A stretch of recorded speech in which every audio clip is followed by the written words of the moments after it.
And now it's my exquisite delight to introduce our goddess in charge, Miss Sally Ranney. Really appreciate all of you hanging in there for the last day.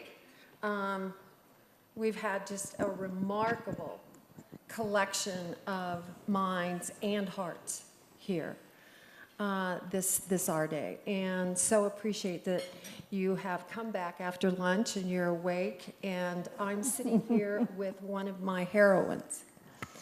I have watched Pat for many years, and this is Pat Mitchell. She's John R.'s grandmother. Proud grandmother.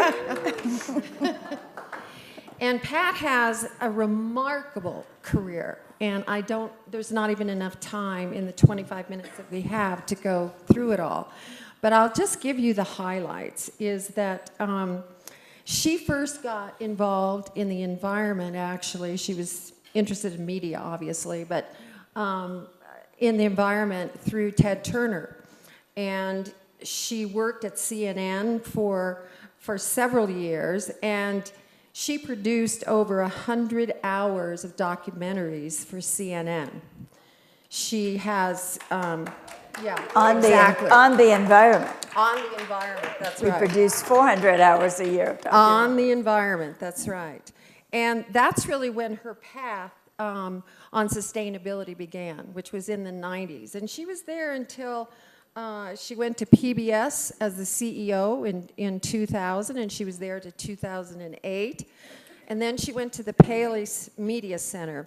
And it was around that time that she really started to look at women and women's empowerment. It's always been a driver for her, but that's when she got really deeply involved. And women's leadership. And how could she, with her knowledge, both in media and traveling around the world and the environment, how could she take that forward in her life and make a real difference? And she has. She has been named one of the most powerful women in the world and one of the most influential women in the United States. So I really want you to give this woman a round of applause because she has moved the needle.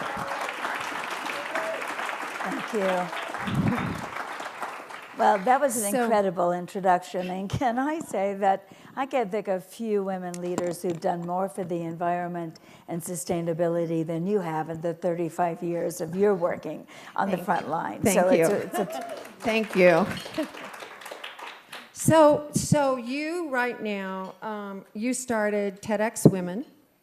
You've traveled all over the world, helping women in several different ways. You have been involved in the media and rising up, and helping women rise up with their voice. You've been involved in the Women's March. You've been involved in empowering women in politics. Give me some examples that you think are the very best of your broad and many years of experience. Oh my goodness. But can I start by saying, first of all, congratulations to you and Chip again for this gathering.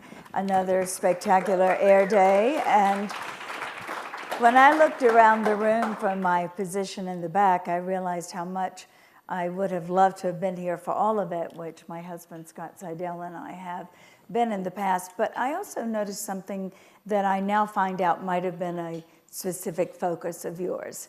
I noticed that there are more women in the room, and I noticed that there are younger leaders in the environment. And of course, we both know we completely look to this next generation, John R. and all of his colleagues, in creating the solutions to the challenges that we have brought to them in many ways. And then we look around at the role that women have been playing increasingly in the environmental movement, and I don't find it a surprise at all.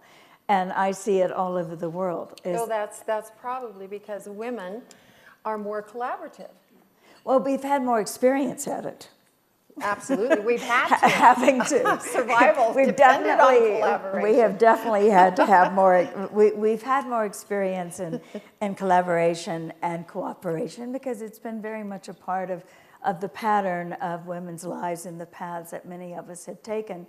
And I do think that that has led to what many people have recognized as a strengthening of the global environmental movement, which led us, of course, to Paris and to many of the conversations that we've heard here over the last few days and here all over. There has been progress made. And sometimes when there are new and significant barriers to the progress, I find that women emerge even more to the front. And that seems to be what I have observed here in this country and around the world. The fact that there was a women's march, not only in this country, but in nearly every other country around the world, indicated that women wanted their voices to be heard in all policy. And not just the ones that seemed directly to affect women in terms of reproductive health, et cetera, but ones that affected the world and the sustainability of our planet. So as I've traveled to various gatherings, primarily gatherings of women, but women across sector, women from government, grassroots organizations, policy, thought leaders, who are coming together and looking at so many of the global challenges in front of us, but certainly we always put what's happening with our environment and the climate crisis and how we move to act fast enough and in a unified fashion. That always comes up first, because after all, we have to have a planet to live on. And what I've observed and what you've heard here and other places we go is that we are looking for those solutions. We are looking not for closed doors, but open doors of communication. We are looking to reach across the aisle and to people who may not agree with us on every subject. We have to, because it's a crisis that we know can't be solved without a unified action. So I'm not surprised women are on the front lines doing that, because we are disproportionately in every country impacted negatively by so many of the global challenges, and top among them the environment in which we live and work.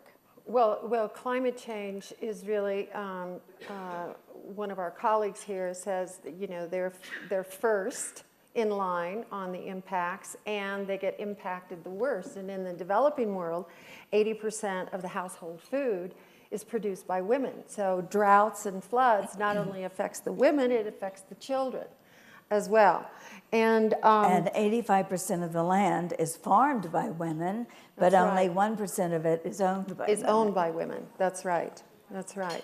So I want to ask you, you've traveled. Tell me you've traveled all over the world. You've seen all kinds of projects that women have initiated, have catalyzed, entrepreneurs that are doing new innovative businesses. Give us some examples of what you think are the best that you've seen, or the most interesting. That's a tall order in a short amount of time, but let me just pull a couple of examples. And one may seem like a strange example to use at an environmental conference or a conference on renewable energy, and yet I feel like it focuses the story of women's leadership and innovation. And it's taking place in Eastern Congo, an area that has been in a civil war for the past 15 years, an area where 2.5 million women have been raped as an act of war. And the devastation to the country is universal and across the board. Almost nothing works in the country. And yet in that environment, women came forward and said, we not only have to reach out and create a community for ourselves, but we have to make sure that it's sustainable, that it isn't just another beautiful community center or a training center or healing center, but it's something that models the way this community, even in the midst of a war, has to think about living. So they build a community, they literally build it, brick by brick, calling it City of Joy. And there they opened their doors to women who were victims of the war, who'd lost their homes, their families, their farms, their ways of livelihood. Yeah. And they came together and they formed a community from day one, with the commitment that they were going to be sustainable. So they put solar panels up immediately, thanks to my husband, who traveled quite a long distance with some of them and put up the solar panels in a thunderstorm and almost got electrocuted. They built their own water source, and then significantly, with the help of a lot of American committed women, bought a property, a farm, and have turned it into such a productive farm that they not only feed themselves year-round, but the entire city of Bukavu is benefiting from the produce and the products that are created on that farm. So I look at that, and here is an entirely sustainable model, off the grid, able to survive in the middle of, I mean, obviously they have security issues, but that has to be taken care of in another way. And many other African countries are now coming and saying, we can build those kind of communities where women can get educated and trained and safe and secure. And of course, that has to be the foundation. The other project, sort of to the other end, but still speaking to the same most vulnerable populations, is a project that was started in India and has now moved to 71 countries and is based on one premise, that grandmothers, I particularly like this program, but in many of these countries, grandmothers are a lot younger than me, and that grandmothers are going to be the role model in the community. They're the sustainable ones. They're not going to move and go to the city. So this amazing entrepreneur named Bunker Roy and women who work with him created the Solar Mamas program, which some of you may have heard about, where they bring grandmothers from villages where there's no electricity, no power, they're literally cut off. And they train them in 6 months to be solar engineers. And they go back to their community with all the equipment they need to power and to put their community, give their community light.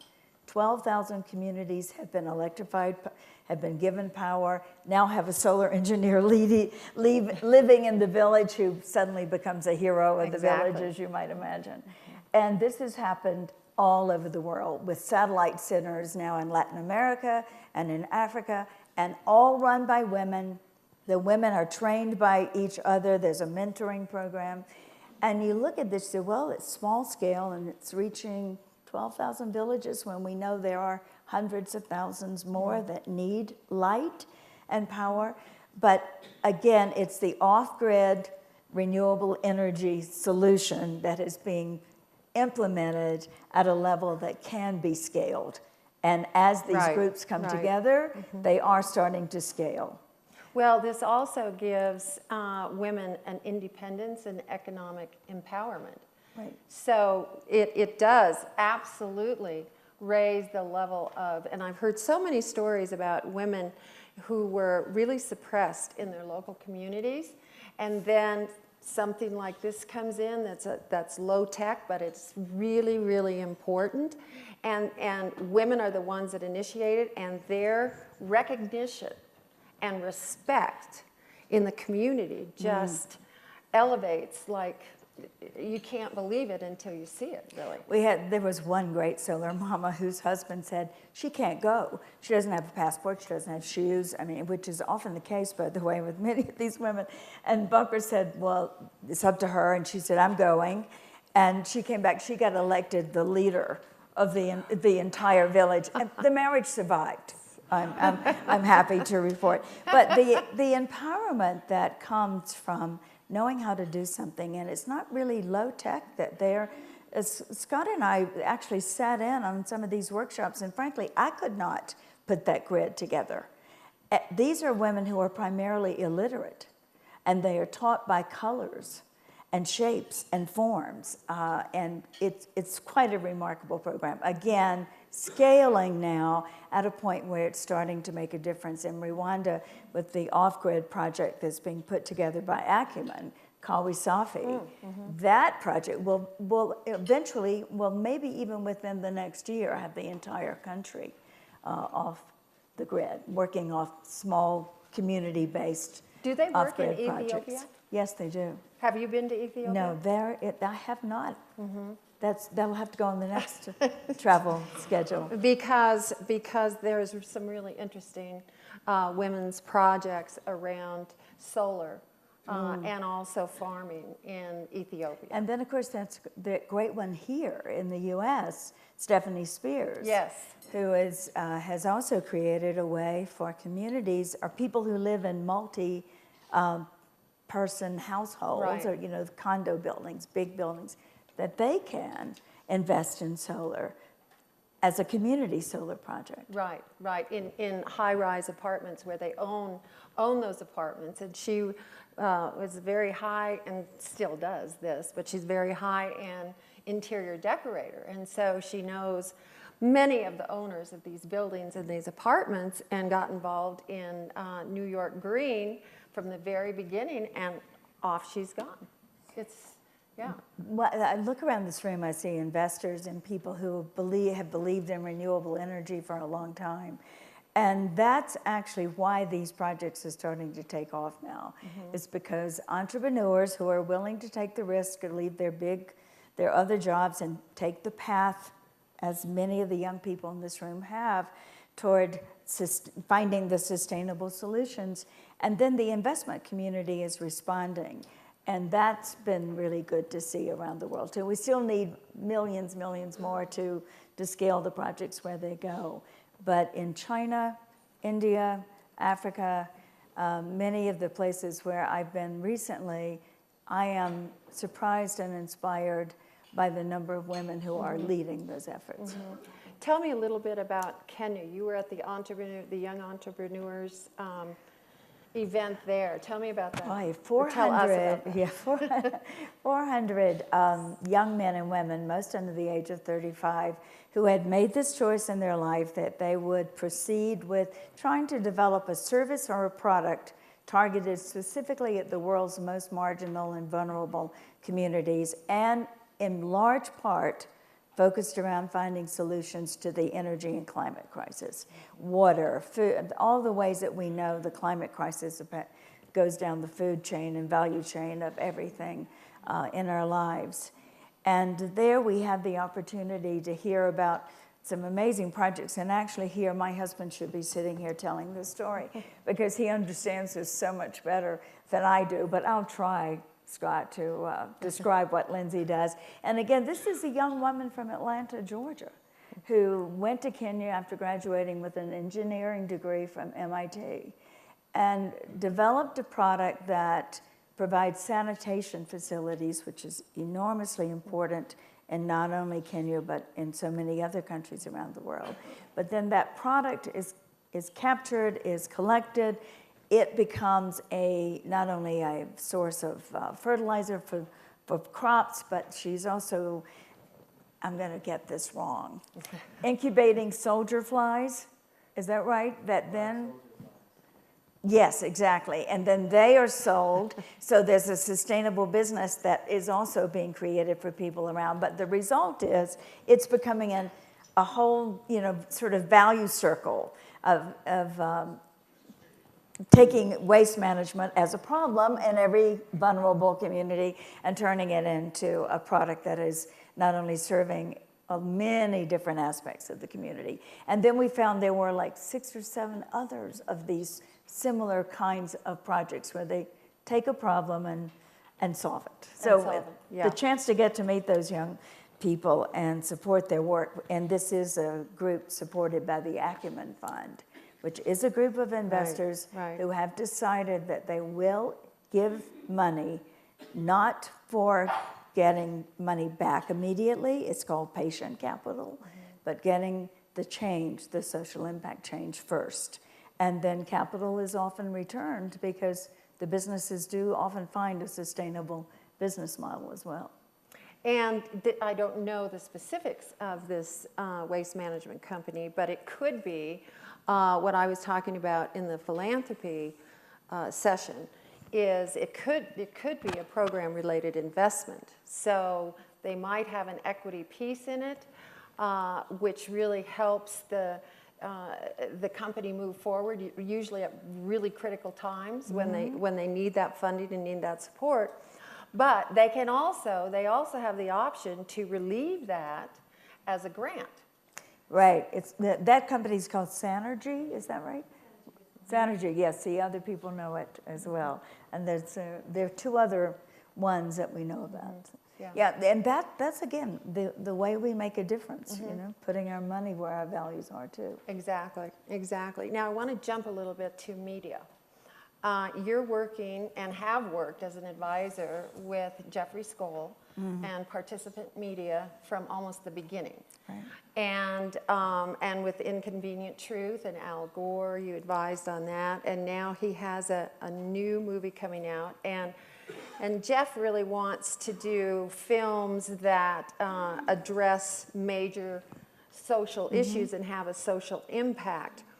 Tell us a little bit about what your role has been and how you see this new film that's coming out, that's going to be premiered, I think, in July in New York. Truth to Power, which we heard about a little bit earlier. An Inconvenient sequel, Truth to Power. Truth to Power. So tell us a little bit about that. Well, does everyone know who Jeff Skoll is? One of the founders of eBay. And when Jeff sold eBay, he was 35 years old and had $4 billion.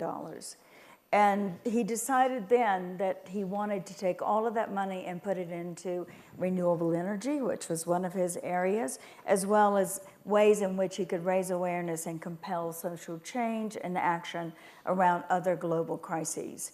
And so he started, a la Ted Turner, a model of media very much like Ted Turner, because when we made those documentaries in the 90s at Turner Broadcasting, Ted called it the Better World Society, because the whole point was to make documentaries no one else would make, to raise the awareness and bring issues to the foreground. Well, Jeff actually took that very same model and called it participant media. And his idea was to make films, feature films, big blockbuster films. They've had several of them. They've won 11 Oscars in 10 years. And also documentaries like An Inconvenient Truth, which was the first big one. But there have been many, many more. And in every film, there is a social action campaign that in large part is activated by the grassroots organizations on the ground who really know the issue deeply. With the first Inconvenient Truth, 2.5 million children all over the world saw that film free because of the combined philanthropy of a lot of organizations and Jeff's own. With the film Malala, which we also produced. Right. That film went out to families who literally with sheets hung up in villages so that they could see the film and keep their girls in school. So each of the films has a social action campaign.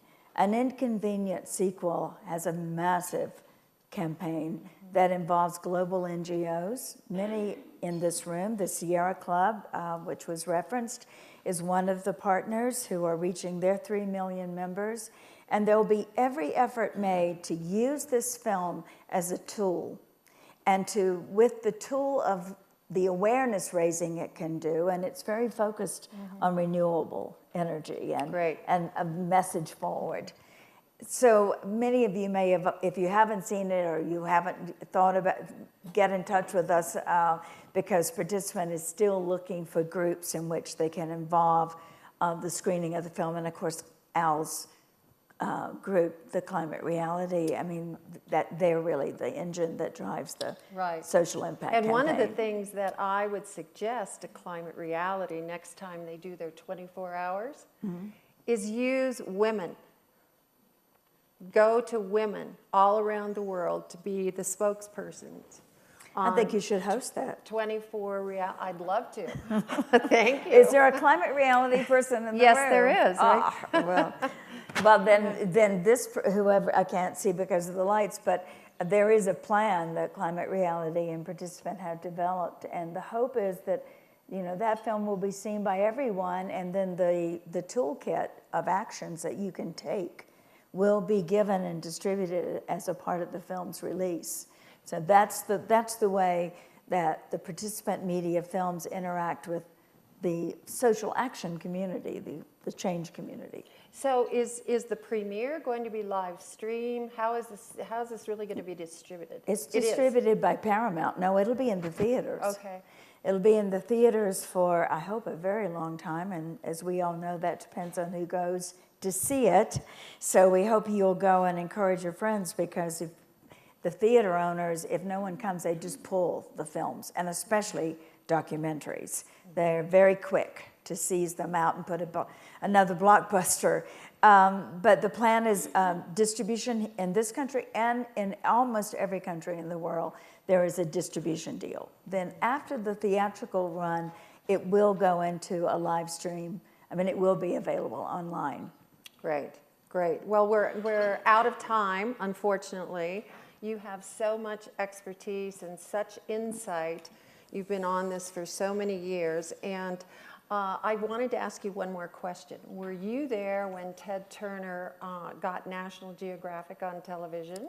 And were you there when he funded Jacques Cousteau, who actually, if it hadn't have been for Jacques Cousteau, we probably would be as far as we are on oceans now. So true. In fact, ironically, when I became president of PBS, I used to have to say to people all the time, no, National Geographic did not start on PBS. I used to write those checks every year to National Geographic because it was Ted Turner who realized that people needed to see nature on television. They needed to understand the connection between trees and the survival of the forest. And we were doing documentaries on deforestation and natural resource depletion in 1992.